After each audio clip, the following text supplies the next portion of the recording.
الحمدللہ رب العالمین والعاقبۃ للمتقین والصلاۃ والسلام علی اشرف الانبیاء والمرسلین وعلی آلہ وصحبہ اجمعین، اما بعد فاعوذ باللہ السمیع العلیم من الشیطان الرجیم، بسم اللہ الرحمن الرحیم۔ ان فی خلق السماوات والارض واختلاف اللیل والنہار لآیات لأولی الالباب الذین یذکرون اللہ قیاما وقعودا وعلی جنوبہم ویتفکرون فی خلق السماوات والارض ربنا ما خلقت ھذا باطلا سبحانک فقنا عذاب النار۔ صدق اللہ العظیم۔ اللہم صلی علی محمد وعلی آل محمد کما صلیت علی ابراہیم وعلی آل ابراہیم انک حمید مجید۔ اللہم بارک علی محمد وعلی آل محمد کما بارکت علی ابراہیم وعلی آل ابراہیم انک حمید مجید۔ رب اشرح لی صدری ویسر لی امری واحلل عقدۃ من لسانی یفقہوا قولی۔ محترم ناظرین کرام، بزرگان دین اور میری عزیز ماؤں اور بہنوں بھائیوں، السلام علیکم ورحمۃ اللہ وبرکاتہ۔ ناظرین، میں آپ کا میزبان عبدالوہاب آپ کو پروگرام گفتگو کے اندر خوش آمدید کرتا ہوں۔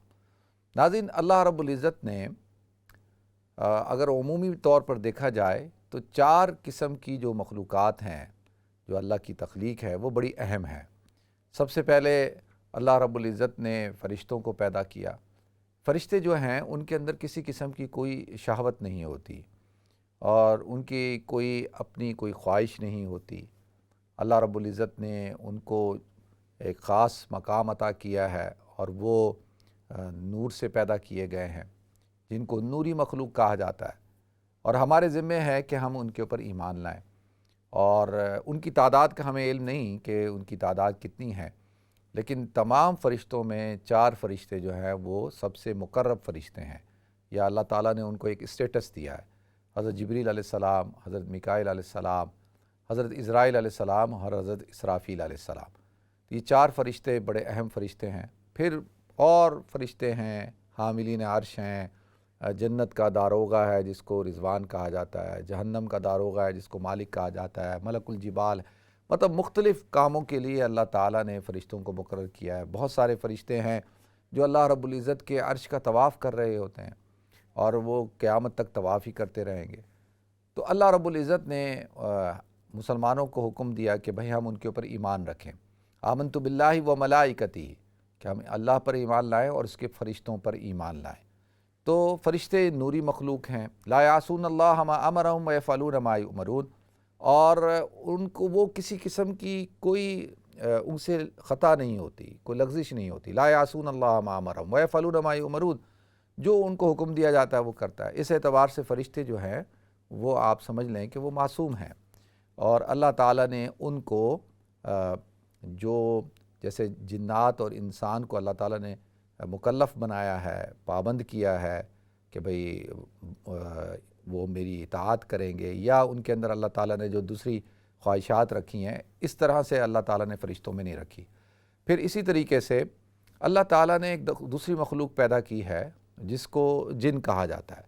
اب جن جو ہیں یہ ناری مخلوق ہیں، اور اللہ تعالیٰ نے ان کو آگ سے پیدا کیا۔ خلقتنی من نار وخلقتہ من طین، جیسا کہ جب اللہ رب العزت کا اور حضرت آدم اور ابلیس کا جب آپس میں مکالمہ ہو رہا تھا تو اس نے کیا کہا؟ خلقتنی من نار وخلقتہ من طین، مجھے تو آگ سے پیدا کیا گیا ہے اور آدم کو مٹی سے پیدا کیا گیا۔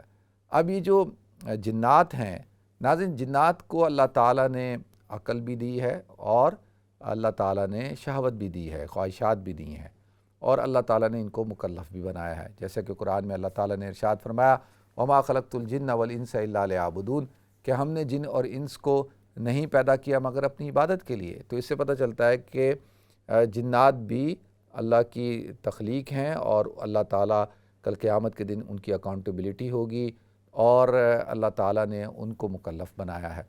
تو اب یہ ان کے اندر عقل بھی ہے اور شہوت بھی ہے۔ فرشتوں کے اندر عقل ہے، شہوت نہیں ہے۔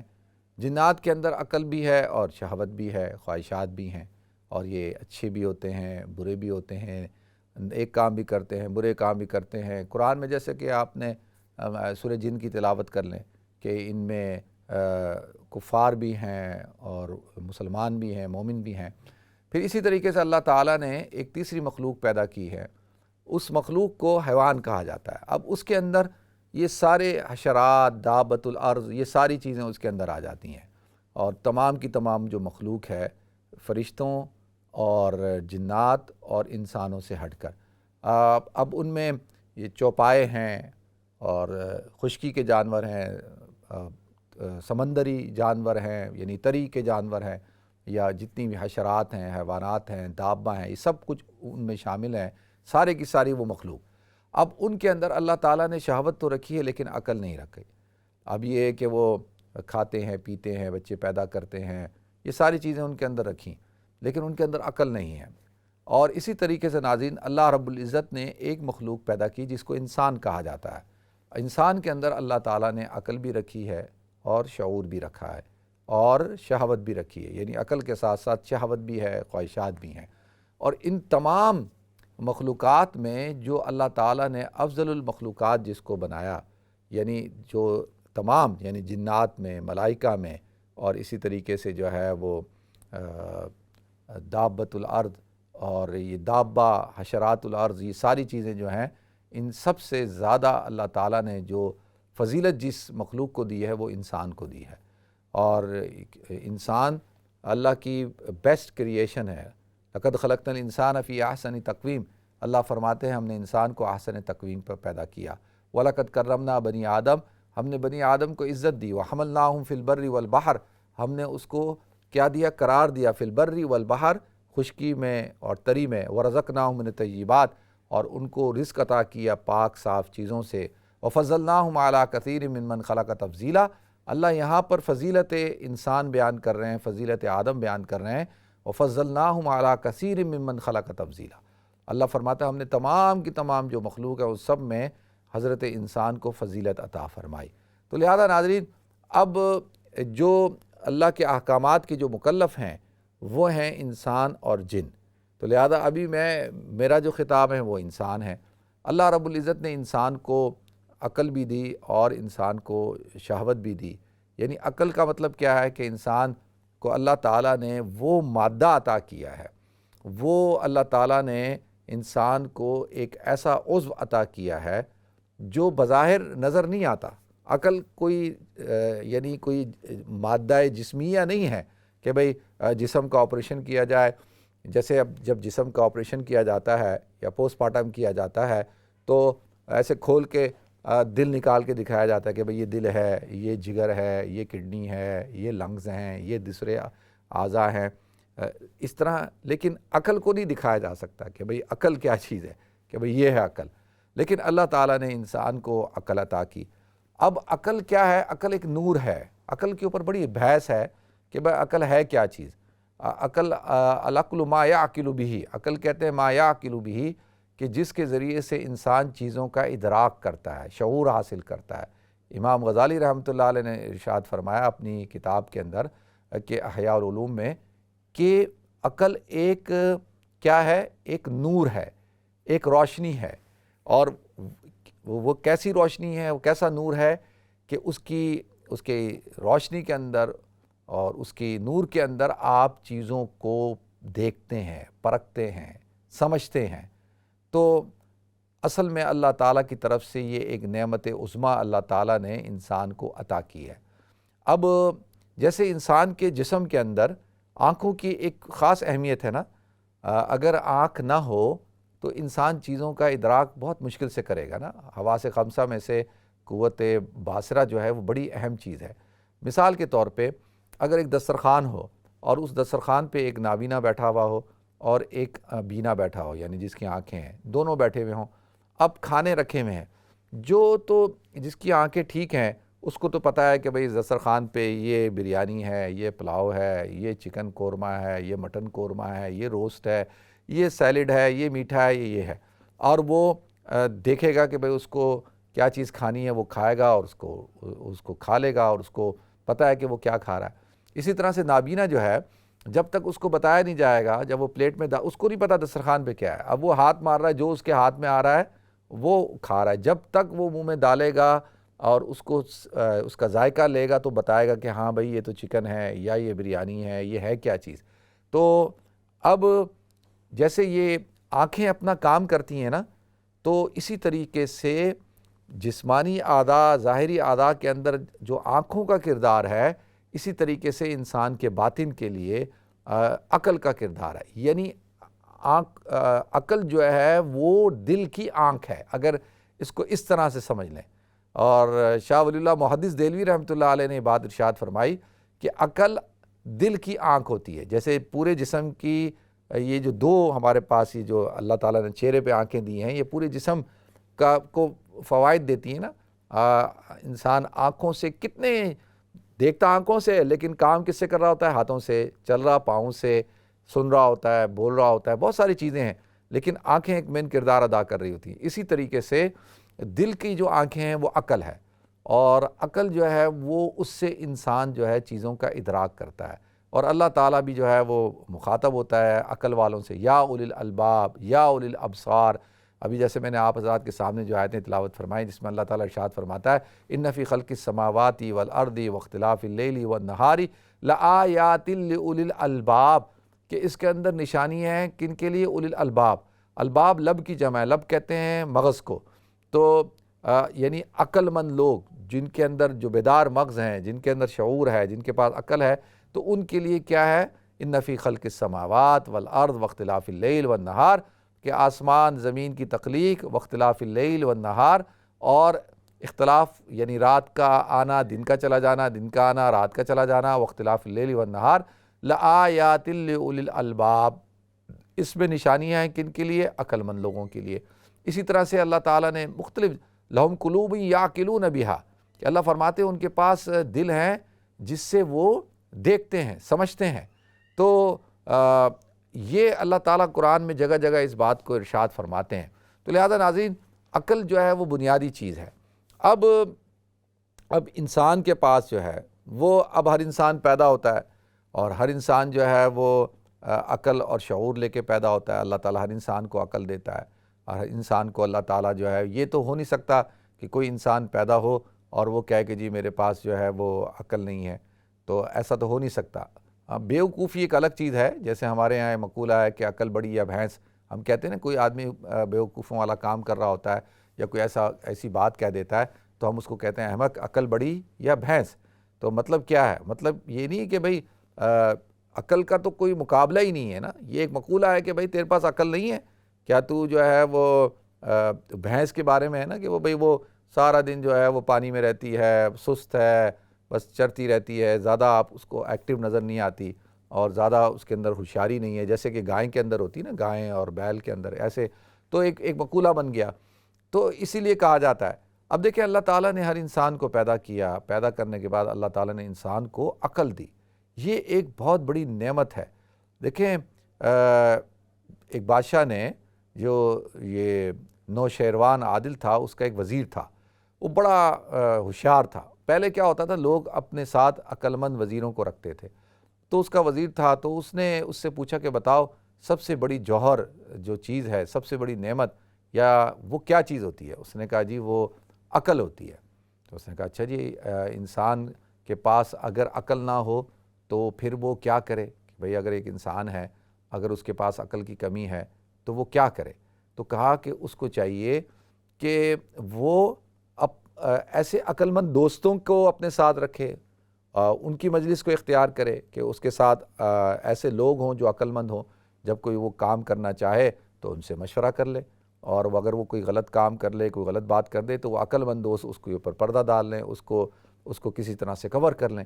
تو اس نے کہا اگر کسی کے پاس عقل مند دوست بھی نہ ہو تو پھر وہ کیا کرے؟ تو کہا کہ پھر اس کو چاہیے کہ بھئی وہ سخاوت کرے، اور جو آدمی سخاوت کرتا ہے، جو آدمی سخی ہوتا ہے، تو اس کے بہت سارے عیوب کے اوپر پردہ پڑ جاتا ہے۔ پھر لوگ یہ نہیں دیکھتے کہ بھئی یہ بیوقوف ہے یا عقل مند ہے۔ ایک آدمی کھلا رہا ہو، پلا رہا ہو، دعوتیں کر رہا ہو، اور ہدیے دے رہا ہو، خرچہ کر رہا ہو، تو پھر اس کے بارے میں لوگ تھوڑی یہ باتیں کر رہے ہوتے ہیں کہ یار یہ بڑا بیوقوف آدمی ہے۔ کوئی اس کو بیوقوف نہیں کہتا، سارے اس کی واہ واہ کر رہے ہوتے ہیں، کیونکہ وہ سخاوت کے ذریعے سے کیا کرتا ہے؟ وہ سخاوت کے ذریعے سے اپنی جو اس کے پاس جو عیب ہے بیوقوفی کا، وہ اس کے اوپر پردہ ڈال دیتا ہے، چھپا دیتا ہے۔ تو کہا کہ اگر کوئی غریب آدمی ہو تو اب اس کو کیا کرنا چاہیے؟ تو کہا کہ بھئی اس کے لیے تو پھر ایک ہی اس کے پاس اصول ہے کہ وہ خاموشی اختیار کرے، کہ وہ زیادہ جو ہے وہ بات چیت نہ کرے، خاموش رہے، جیسے اللہ کے رسول صلی اللہ علیہ وسلم نے ارشاد فرمایا کل خیرن و الا فصمت، کہ بھائی خاموش رہو، اچھی بات کرو ورنہ خاموش رہو، من سمت نجا، جو شخص خاموش رہا وہ کامیاب ہو گیا، تو وہ خاموش رہے۔ تو ضمناً میں آپ کو ایک لطیفہ سناتا ہوں، وہ یہ لطیفہ نہیں، ہم نے علماء سے سنا ہے لطیفہ تو اس چیز کو کہا جاتا ہے جس کے اندر لطافت ہوتی ہے، جس کے اندر پیغام بھی ہوتا ہے اور حصے مذاق کے ذریعے سے کچھ مسکراہٹ بھی لوگوں کے چہروں پہ آتی ہے، کہ وہ ایک بچی کی، ایک لڑکی کی شادی ہوئی۔ جب وہ شادی ہوئی تو شادی ہو کے وہ سسرال آئی۔ اب سسرال جب آئی تو وہ خاموش رہتی تھی، بالکل بات نہیں کرتی تھی، تو وہ خاموش ہے، ایک دن ہو گیا، 2 دن ہو گئے، 3 دن ہو گئے، 1 مہینہ ہو گیا، 2 مہینے ہو گئے، 3 مہینے ہو گئے، وہ خاموش۔ اب سارے بڑے پریشان کہ یہ بچی بولتی نہیں ہے، بالکل خاموش رہتی ہے، کوئی بات نہیں کرتی۔ تو ایک دن اس کی سائد صاحبہ نے کہا کہ بھئی تم ہر وقت خاموش رہتی ہو، کوئی بات نہیں کرتی، تو تم کیا سوچتی رہتی ہو، ہر وقت تم کیا سوچتی ہو، تم مجھے بتاؤ۔ تو اس بچی نے کہا جی میں ہر وقت یہ سوچتی رہتی ہوں کہ اگر آپ کے شوہر کا انتقال ہو گیا تو آپ کیا کریں گی، اگر میرے شوہر کا انتقال ہو گیا تو میں کیا کروں گی۔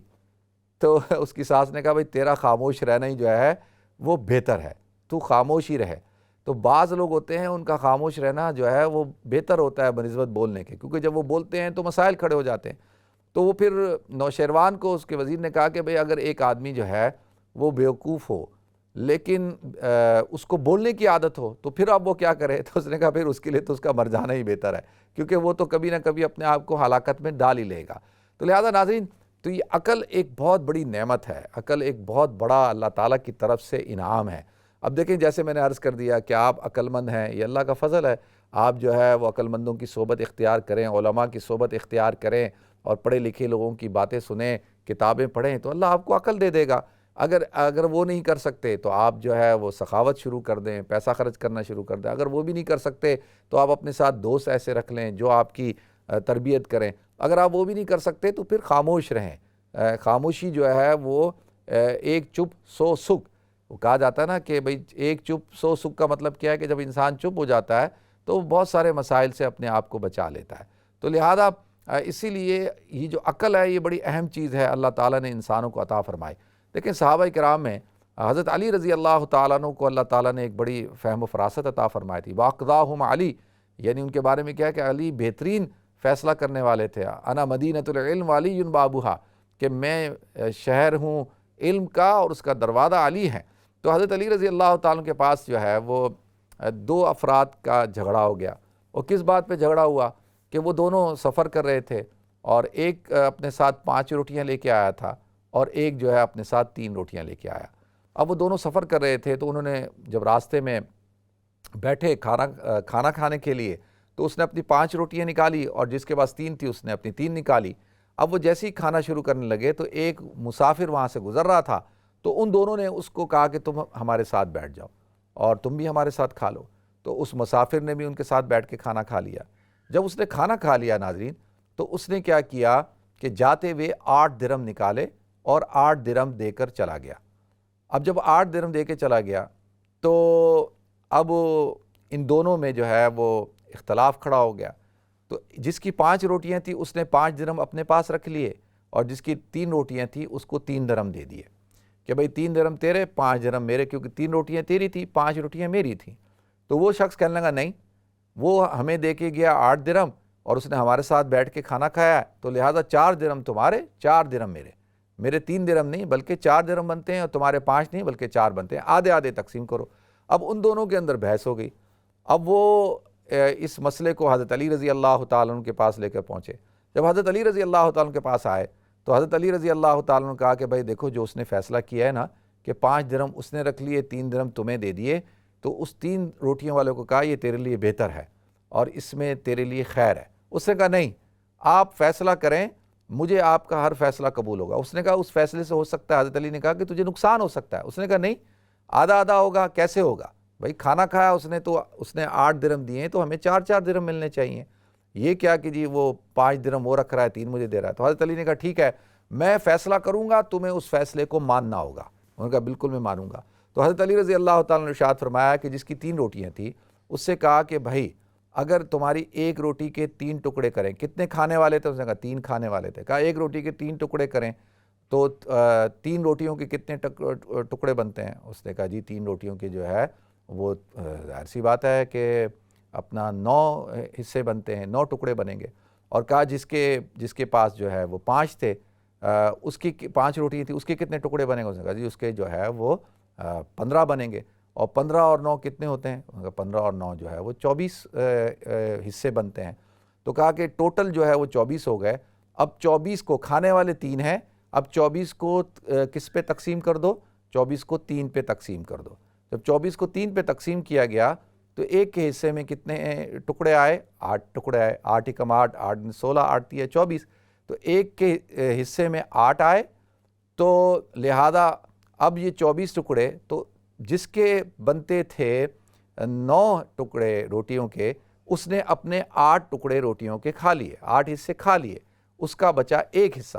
تو لہذا 8 جو مسافر تھا اس نے کھا لیے، اور باقی جو ہے وہ 8 اس نے کھا لیے۔ تو جس کے تھے 15، اس نے جو 8 کھا لیے، تو اب 8 درہم کو تقسیم کیسے کیا جائے گا؟ کہ بھئی 1 درہم ملے گا اس کو جس کی 3 روٹیاں تھیں، اور 7 درہم اس کو ملیں گے جس کی 5 روٹیاں تھیں۔ تو اب دیکھیں حضرت علی رضی اللہ تعالیٰ نے کیسے فیصلہ کیا۔ بہت سارے لوگوں کو شاید سمجھ میں نہ آیا ہو، لیکن بہت سارے لوگوں کو سمجھ میں آ گیا ہوگا۔ تو لہذا یہ دیکھیں، یہ بنیادی طور پر اللہ تعالیٰ نے انسان کو عقل دی ہے۔ اسی لیے اللہ تعالیٰ کا جو مطالبہ ہے نا، تو اللہ کا مطالبہ عقل مند لوگوں کے ساتھ ہے۔ اللہ تعالیٰ جو ہے قرآن کے اندر جو اللہ تعالیٰ نے ارشاد فرمایا نا کہ بھئی میں مطالبہ، بہت سارے لوگ ایسے ہیں لہم قلوب یعقلون بہا ولہم آذان لا یسمعون بہا ولہم اعین لا یبصرون بہا، کہ بہت سارے لوگ ہیں کہ جن کو اللہ تعالیٰ نے دل دیے ہیں لیکن اس کو لا یعقلون بہا، اس سے کام نہیں لیتے، اس عقل سے، یعنی جو دل کی جو آنکھ ہے اس سے کام نہیں لیتے۔ ان کے پاس آنکھیں ہیں لیکن وہ آنکھوں سے ان کو حق نظر نہیں آتا، ان کے پاس کان ہیں اور ان کانوں سے وہ حق سنتے نہیں ہیں۔ تو اولئک کالانعام بل هم اضل اولئک هم الغافلون، کہ اللہ تعالیٰ ارشاد فرماتے ہیں کہ یہ تو ایسے ہیں جیسے چوپائے جانور، بلکہ جانوروں سے بھی بدتر ہیں، کیونکہ یہ غافل ہیں، یہ غفلت میں پڑے ہوئے ہیں۔ تو کوئی چیز انسان کے سامنے حق ظاہر ہو جائے اور اس حق کو وہ قبول نہ کرے، تو اس کا مطلب یہ ہے کہ وہ کیا کر رہا ہے کہ وہ اللہ رب العزت کی جو نشانیاں ہیں، اور جو اللہ رب العزت نے اس کائنات کے اندر جو جگہ جگہ پہ اپنی نشانیوں کو ومن آیاتی قرآن میں اللہ تعالیٰ جگہ جگہ ارشاد فرماتے ہیں کہ میری نشانیاں، اور اللہ ان پہ کہتے ہیں غور و فکر کرو۔ تو لہذا انسان کو اپنی عقل کا استعمال کرنا چاہیے۔ جیسے محمود غزنوی کے بارے میں آتا ہے نا کہ جب محمود بادشاہ بن گیا تو اس کا جو غلام تھا ایاز، وہ ایک شعر مشہور ہے نا علامہ اقبال کا، ایک ہی صف میں کھڑے ہو گئے محمود و ایاز، نہ کوئی بندہ رہا نہ کوئی بندہ نواز۔ تو محمود وہ شکل صورت کا اتنا کوئی خوبصورت نہیں تھا، تو وہ ایک دن جو ہے اس نے شاہی لباس پہنا، اور شاہی لباس پہن کر شیشے کے سامنے کھڑا تھا۔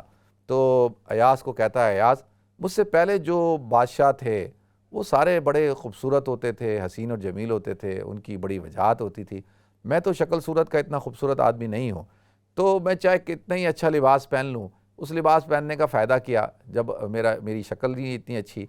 تو ایاز نے اس کو بڑا اچھا مشورہ دیا، اس نے کہا بادشاہ سلامت کہ آپ اگرچہ شکل صورت کے اتنے اچھے نہیں ہیں، لیکن اللہ تعالیٰ نے آپ کو بادشاہت عطا کی ہے، اور آپ کے پاس خزانے ہیں، آپ کے پاس دولت ہے، تو آپ چاہتے ہیں کہ لوگ آپ کی شکل صورت کو چھوڑ کر آپ کی عزت اور احترام کریں، آپ سے محبت کرنے لگیں، تو اس کا ایک ہی طریقہ ہے، اور وہ طریقہ یہ ہے کہ آپ اپنی رعایا پر، اپنی آپ کی جو مملکت کے اندر رہنے والے لوگ ہیں ان کے اوپر آپ اپنے خزانوں کے دروازے کو کھول دیں اور منہ کھول دیں، اور دبا کے خرچ کریں، کھانا کھلائیں، سخاوت کریں، غریبوں کی مدد کریں، جو آ جائے اس کو تحفہ دیں، ہدیہ دیں، تو تھوڑے سے عرصے میں لوگ جو ہے وہ آپ کی شکل کو بھول جائیں گے، لوگ آپ کی عزت بھی کریں گے، احترام بھی کریں گے، آپ سے محبت بھی کریں گے۔ دیکھیں ایاز نے اس مشورے کے اندر ایک بہت بڑا نقطہ بیان کر دیا، اور یہ ہم سب کے لیے ہے کہ آپ ایک شخص ہو وہ انتہائی درجے حسین ہو، جمیل ہو، بہترین لباس پہنا ہوا ہو، بڑا خوبصورت اس کا مکان ہو، بہت اچھی اس کی گاڑی ہو، بہت اچھا اس کا کاروبار ہو، لیکن نہ وہ کسی کے اوپر کوئی پیسے خرچ کرتا ہے، بہت پیسے والا ہے، شکل صورت ہے، سب کچھ ہے، لیکن وہ کوئی دعوت نہیں کرتا، نہ اس کے گھر میں کوئی ضیافت ہوتی ہے، نہ اس کے گھر کے اندر کوئی مہمان آتے ہیں، نہ وہ کسی کو کوئی تحفہ دیتا ہے، نہ کسی کو وہ ہدیہ دیتا ہے، نہ کسی کو جو ہے وہ کسی قسم کا کوئی چائے پلاتا ہے، کچھ بھی نہیں کرتا۔ اور جو ہے وہ اپنا، اب آپ مجھے بتائیں کہ لوگ جو ہے وہ، یہ شخص جو ہے وہ بخیل ہے، اور حدیث میں آتا ہے کہ البخیل بعید من الناس بعید من اللہ اور بعید من الجنہ قریب من الجہنم، کہ جو بخیل آدمی ہے وہ اللہ سے دور ہوتا ہے، وہ لوگوں سے دور ہوتا ہے، وہ جنت سے دور ہوتا ہے اور جہنم کے قریب ہوتا ہے۔ اور جو سخی ہوتا ہے، السخی قریب من اللہ، کہ وہ اللہ کے قریب ہوتا ہے، اور وہ جو ہے کس کے، قریب من الناس، لوگوں کے قریب ہوتا ہے، اور قریب من الجنہ، جنت کے قریب ہوتا ہے، اور بعید من النار، اور جہنم سے دور ہوتا ہے۔ اب لوگ جو ہے، جو مرد ہوتا ہے نا ناظرین، مرد کی جو شکل اور صورت نہیں دیکھی جاتی، اس کی کوالٹیز دیکھی جاتی ہیں، اس کی صفات دیکھی جاتی ہیں، اور وہ اگر اس کے اندر اللہ تعالیٰ نے صفات رکھی ہیں تو پھر شکل صورت ثانوی حیثیت رکھتی ہے۔ تو اصل چیز کیا ہے؟ اصل چیز انسان کے اخلاق ہیں، عقل ہے۔ تو میں عرض کر رہا تھا ناظرین عقل کے حوالے سے، تو اللہ تعالیٰ نے ہم سب کو عقل مند بنایا، اللہ تعالیٰ نے ہمیں مسلمان بنایا۔ اب سب سے بڑا بیوقوف انسان وہ ہے جو اپنے رب کو نہ پہچانے، جو اپنے خالق کو نہ پہچانے، جو جس نے اس کو پیدا کیا ہے، جو اس کا الہ ہے، اس کو نہ پہچانے۔ تو اللہ کہتا ہے کہ یہ اس کائنات کا سب سے بیوقوف ترین انسان ہے۔ تو اللہ تعالیٰ مجھے آپ کو، ہم سب کو سمجھ عطا فرمائے، عقل کو استعمال کرنے کی توفیق عطا فرمائے۔ وآخر دعوانا ان الحمد للہ رب العالمین۔